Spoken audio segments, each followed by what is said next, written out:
Hello friends, இன்றைக்கி நம்ம broccoli gravy செய்ய போகிறோம். 2 பூ எடுத்துருக்கேன். நான் இந்த மாதிரி துண்டு துண்டாக நறுக்கிக்கங்க. இது பற்றி 20 எடுத்து ஊற வச்சுக்கோங்க. இப்போ தண்ணி, உப்பு, மஞ்சத்தூள் போட்டு நல்லா கொதிக்க வச்சுக்கோங்க. ப்ரோக்கலியே அதில் சேர்த்துக்கோங்க. 10 நிமிஷம் அப்படியே இருக்கட்டும்.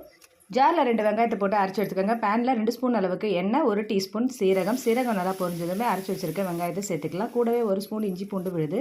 பொன்னிறமானதுமே 2 தக்காளி அரைச்சி சேர்த்துக்கலாம். இப்போ நல்லா தக்காளி வதங்கும் போது 1 கைப்பிடி அளவுக்கு புதினா, 2 பச்சை மிளகாய் சேர்த்து நல்லா வதக்கிக்கோங்க. 1 ஸ்பூன் கரம் மசாலா, 1 டீஸ்பூன் சீரகத்தூள், 1 டீஸ்பூன் தனியாத்தூள் நல்லா வதக்குனதுமே 1,5 டீஸ்பூன் அளவுக்கு மிளகாய்த்தூள் சேர்த்து நல்லா வதக்கிக்கோங்க. பச்சை வாசனை நல்லா போட்டு 1/4 ஸ்பூன் அளவுக்கு மஞ்சத்தூள் சேர்த்து நல்லா வதக்கி விட்டுக்கோங்க.